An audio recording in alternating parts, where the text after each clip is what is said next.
आजकल के बाबा लोग पाखंडी हो रहे हैं। उनके लिए हिंदू धर्म एक धंधा है। लोगों की भावनाओं के साथ खेलकर अपने लिए आलीशान मकान बनाना, महंगी गाड़ियां खरीदना, भगवान के नाम पर लोगों का ठगना उनका कार्य बन चुका है।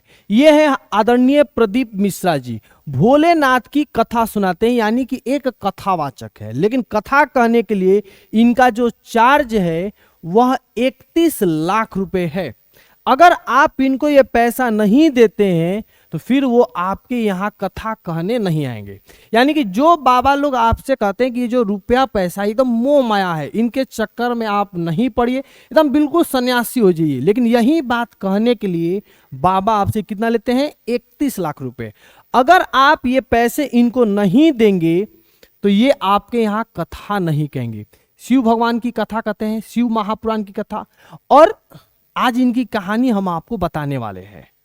प्रदीप मिश्रा के छत्तीसगढ़ के राजनंद गांव में इनकी कथा 17 अगस्त से लेकर 23 अगस्त तक होने वाली थी, लेकिन समिति ने इनको समय पर पैसा नहीं दे पाया। समिति ने कथा कराने के लिए अपने गांव में चंदा काटना शुरू किया। गांव के लोग अति प्रसन्न थे कि उनके गांव में पहली बार इतने बड़े कथावाचक आ रहे हैं, प्रदीप मिश्रा। गांव वाले लोग काफी खुश थे। गांव में चंदा काटा जा रहा था। चंदा काटते समय 16 लाख रुपए इकट्ठा हुआ।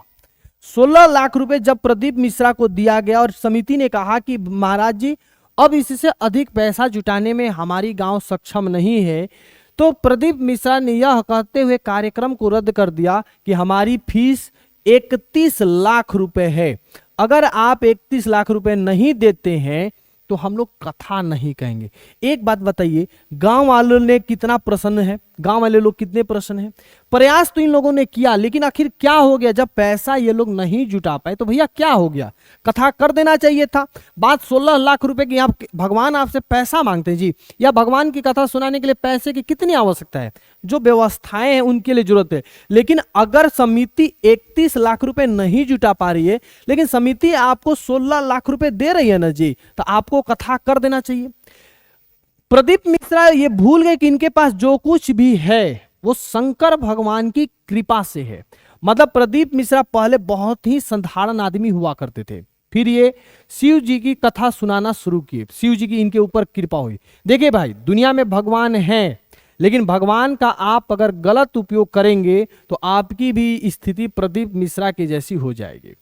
इन्होंने भगवान की कथा सुनाना लोगों को प्रारंभ किया। भगवान इन पर प्रसन्न हुए और इनका मतलब इतना नाम हुआ कि आज इनको लाखों करोड़ों में इनके अनुयायी हैं। इनको मानने वाले लोग करोड़ों में हैं। लेकिन अब ये अपनी बेइज्जती शुरू कर दिए, यानी कि शिव भगवान, शंकर भगवान इनसे इनका हिसाब लेना शुरू कर दिए। इनको 16 लाख रुपए मिल रहा था, लेकिन इनको 31 लाख रुपए मिलना चाहिए। बताइए कि भगवान के नाम पर धर्म को धंधा बनाना उचित है? इनके पास आज सभी प्रकार की महंगी महंगी गाड़ियां हैं। सोचिए, जो आदमी आपसे कहता है कि आप मोह माया में मत पड़िए, उसके पास आज धरती की सब चीज, सभी महंगी चीजें उपलब्ध है। और ये मात्र मतलब इनको अगर 31 लाख रुपए नहीं मिला, सिर्फ 16 लाख रुपए समिति अपना पूरा जी जान लगा दी। गांव वाले कितने प्रसन्न थे कि उनके गांव में इतने बड़े कथावाचक का कथा होने वाला है, शिव पुराण होने वाली है, लेकिन इन्होंने 31 लाख रुपए नहीं मिलने पर कथा को रद्द कर दिया। कितनी गंदी बात है। बताइए कि इनका बेइज्जती होनी चाहिए कि नहीं? ये लोग हिंदू धर्म को धंधा बना दिए हैं कि नहीं? क्या ऐसा दूसरे धर्मों में भी होता है?